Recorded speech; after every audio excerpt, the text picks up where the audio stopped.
12 of America's biggest boat dealerships are shutting down.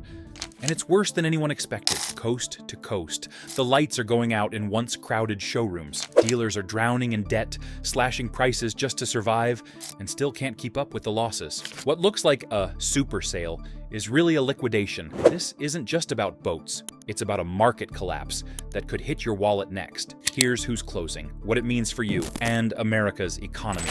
Ed Watkins Marine, Carolina's quiet shutdown. They built their reputation one handshake at a time. For years, Ed Watkins Marine in Cornelius, North Carolina, stood as a trusted shoreline, name steady, local, dependable. Then, almost overnight, the doors locked and the signs vanished.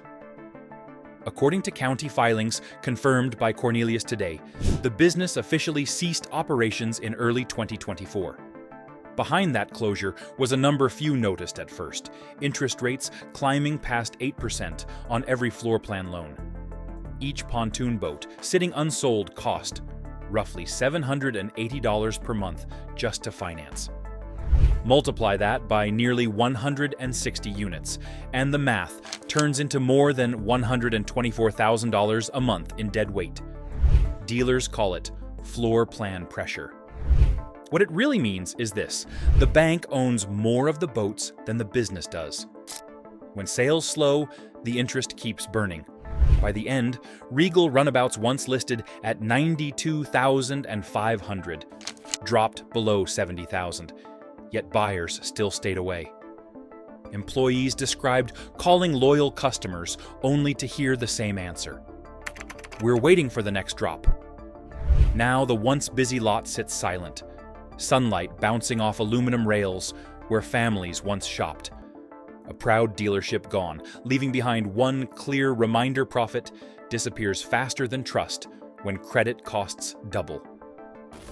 Marine Max, Table Rock Lake Retreat. Under the bright Missouri sun, the once busy Marine Max Table Rock Lake dealership looked unstoppable. Rows of gleaming Sea Ray and Boston whaler boats lined the dock like trophies of endless summer. But behind that shine, the math was turning lethal. Public filings and local business reports confirmed that by mid-2019, the Branson location had quietly closed its doors. The reason was not mystery, it was interest. When borrowing costs rose beyond 8%, every luxury craft sitting on loan bled more than $1,100 a month in financing. With roughly 75 vessels on site, that added up to more than $82,500 in pure expense before a single motor even started. Executives called it a strategic adjustment. Insiders called it what it was: survival. Foot traffic fell as consumer credit tightened. Families who once dreamed of open water were now staring down loan denials. A Sea Ray SLX that once sold for $144,700 dropped to $116,900, yet the floor remained crowded with unsold inventory. As the final boats rolled out under discount banners, the docks turned silent. Today, that empty waterfront stands as proof that scale alone cannot outswim rising debt. The lake is still beautiful, but its biggest retailer has quietly drifted away. Before we keep going, make sure you're following this channel. Hit the like button if you value proof over hype, and subscribe so you never miss updates like this. Let me know which dealership collapse surprised you most. Washington Water Sports, Pacific Northwest wipeout. It started with optimism bright banners fluttering above rows of Malibu and Axis wake boats, the kind that turned Liberty Lake weekends into rolling music and sunlight. But by the fall of 2011, Washington Water Sports was gone. 4 short years after opening, the numbers stopped adding up. Local records from the Spokane Journal of Business show sales plunging by 40% as lending tightened and storage costs climbed. Each unsold wake boat carried roughly $890 a month in financing charges. Multiply that by more than 40 units, and the losses crossed $35,600 every single month. Owners tried every tactic rotating inventory between Spokane and Liberty Lake, trimming staff, hosting demo weekends. Nothing stopped the decline.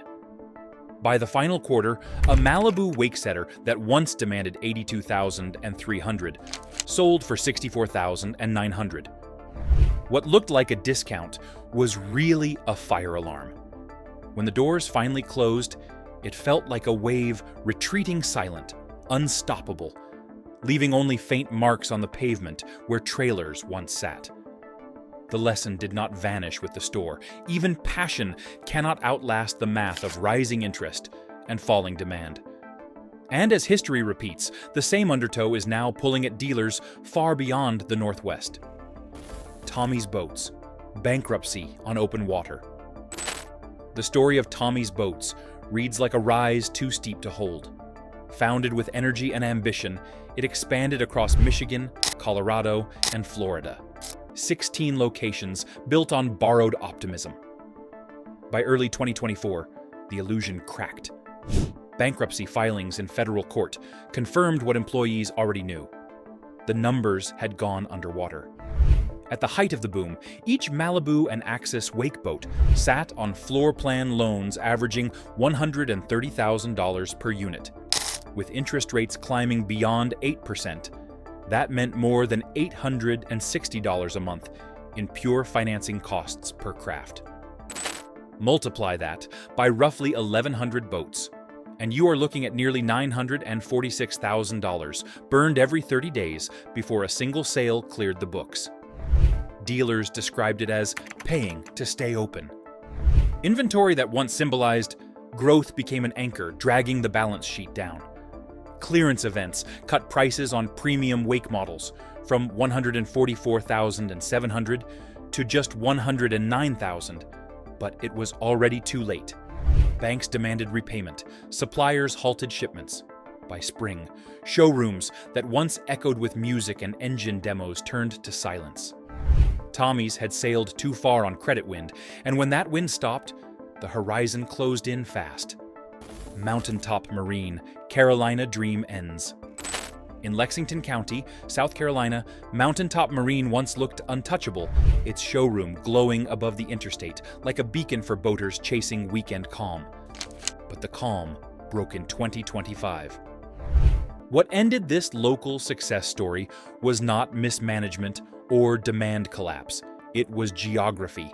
County construction rerouted highway access, cutting customer traffic by more than 60% in under 6 months. According to local business reports, sales dropped 37% during that same window. Each Tracker Pro Guide, V1. 7.5, sitting unsold, cost roughly $690 a month in financing. Multiply that by more than 50 units, and the monthly burn hit $34,500. Money gone before fuel even touched water. The owners fought to adapt. They launched delivery options, hosted off-site events, even absorbed short-term losses to hold staff. Still, every week felt steeper than the last. By late autumn, retail lenders pulled back. Discounts deepened from $42,900 to $36,000 flat, just to move leftover inventory. When the final trucks rolled out, the showroom lights dimmed without a public announcement. Today, that empty lot mirrors a lesson carved into Carolina asphalt. Sometimes a business does not drown from bad choices. It simply loses the road leading to the dock. Singleton Marine, Southern Streamlines. Down along the warm banks of Lake Lanier, Georgia, Singleton Marine used to feel like the South's heartbeat on the water. For decades, it was where families bought their first Cobalt, their first Regal, or their first Harris pontoon. But by the end of 2023, the rhythm slowed.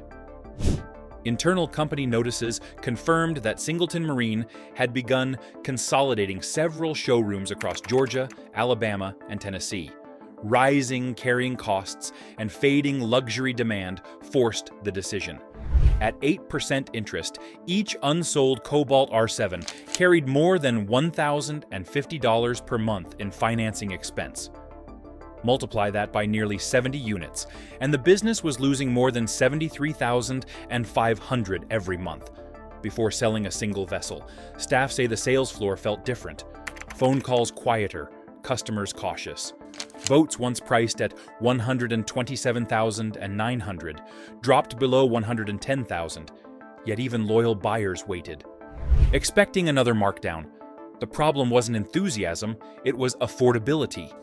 Every percent of added interest erased another potential customer. By winter, Singleton's once wide footprint had narrowed to its core lakeside operations.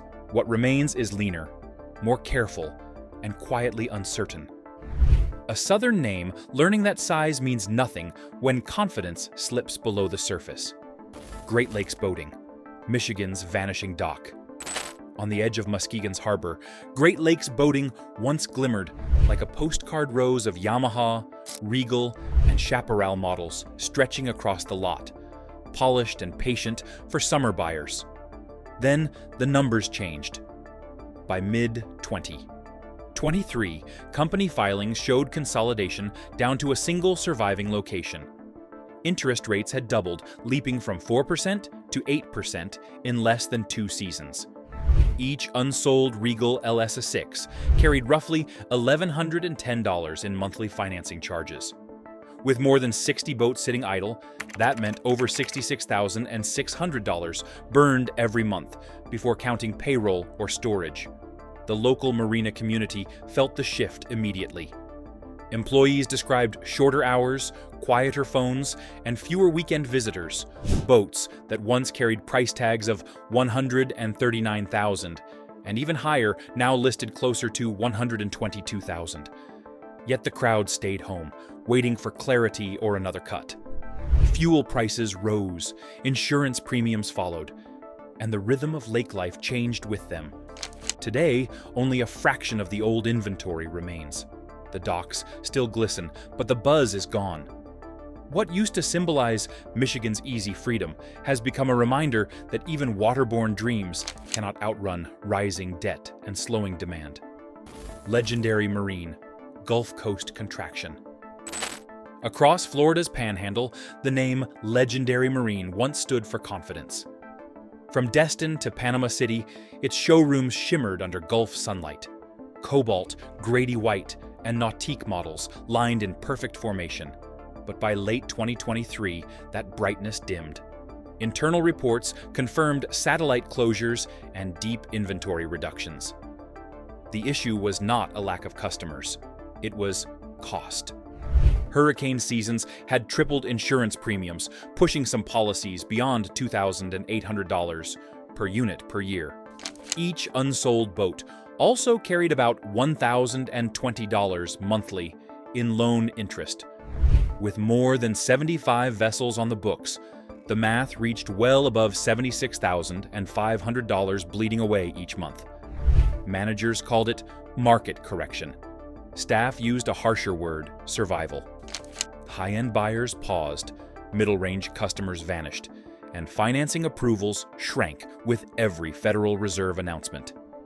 A Grady White Freedom 275 that once listed for $213,000 dropped below $168,000 before finding a buyer. Even then, margins evaporated. Now, the once famous Destin docks sit quieter than anyone expected. Signs still promise huge selection, but the echo tells a truer story. For the Gulf's biggest dealer, contraction was not choice. It was the only way to stay above water in a market that no longer floats on optimism. If you want to stay ahead of the next wave before prices shift again, subscribe now. Each week, we track the real numbers. Dealers don't share, and the next video might change how you buy this season. Silver Seas Yachts, California's luxury cutback. Along the marinas of Sausalito, Newport Beach, and San Diego, Silver Seas Yachts once defined West Coast luxury. For 2 decades, it stood as the go-to dealer for Tiara, Carver, and Cruisers Yachts brands that carried both prestige and price. But by mid-2023, quiet shifts became undeniable. Dealer bulletins confirmed the closure of Silver Seas' Sausalito location, citing cost realignment. Behind that phrase was a harder truth numbers that no showroom could balance. Each Tiara 44 coupe on loan cost nearly $2,030 a month in interest and storage. With over 40 vessels waiting on buyers, that added up to more than $81,200 in monthly overhead before counting payroll or marina fees. The clientele had changed too. Silicon Valley buyers were no longer chasing weekend status symbols. Rising property taxes, tighter credit lines, and shifting priorities made large yachts harder to justify. Prices that once reached $900,000 dropped closer to $740,000, yet even those markdowns met hesitation. As the Sausalito office dimmed its lights, employees called it the end of an era. What remains is a skeleton staff and a smaller footprint proof that even California's wealthiest waters cannot escape the weight of rising debt and cooling demand. Gage Marine, Heartland Heritage, under pressure. Nestled along the calm shoreline of Lake Geneva, Wisconsin, Gage Marine was never just another dealership, it was part of the town's DNA. For more than a century, the name stood for craftsmanship, community, and confidence on the water. But in 2024, even this legacy began to strain under modern economics. Company updates confirmed staff reductions and a slowdown in orders across its Mastercraft and Bennington lines.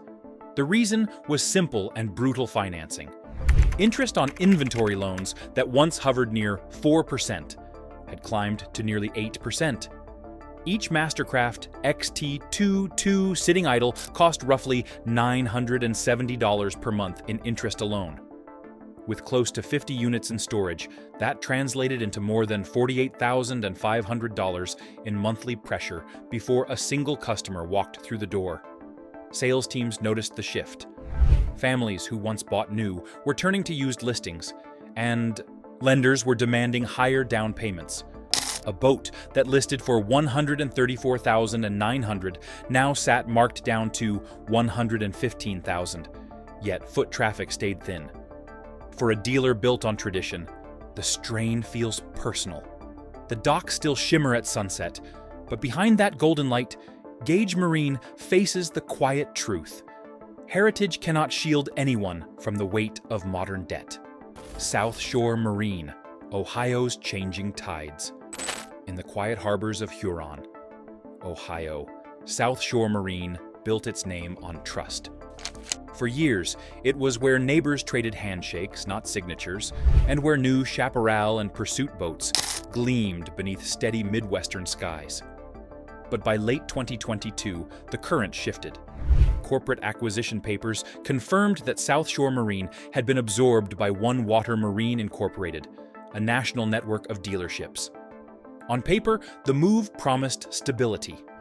In reality, it marked the end of independence.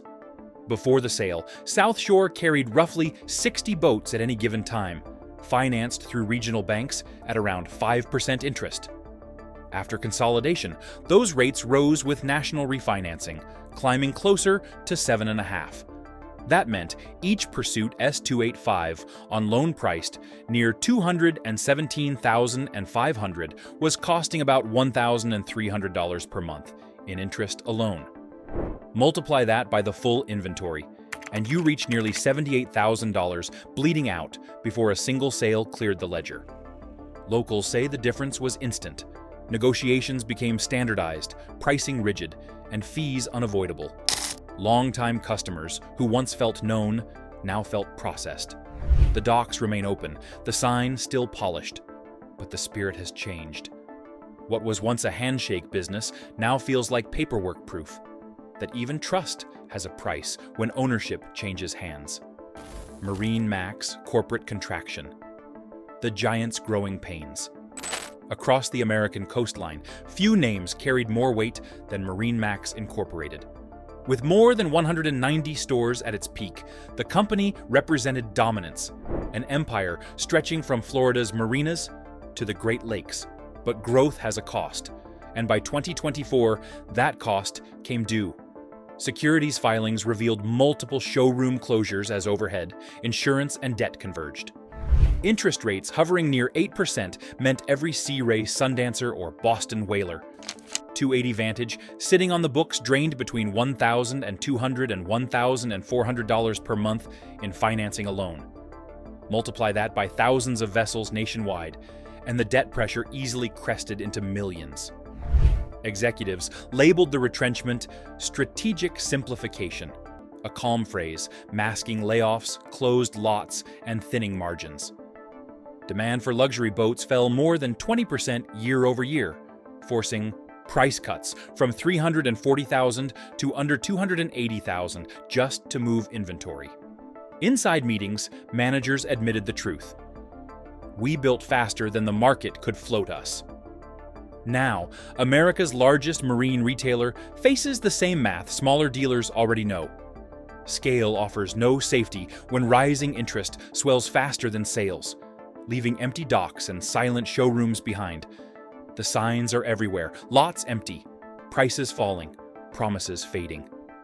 What looked like a short slowdown has turned into a full reset of America's boating industry. Some dealers will adapt, most will disappear, and the smart ones will stay informed. Subscribe, stay sharp, and remember knowledge always arrives before regret.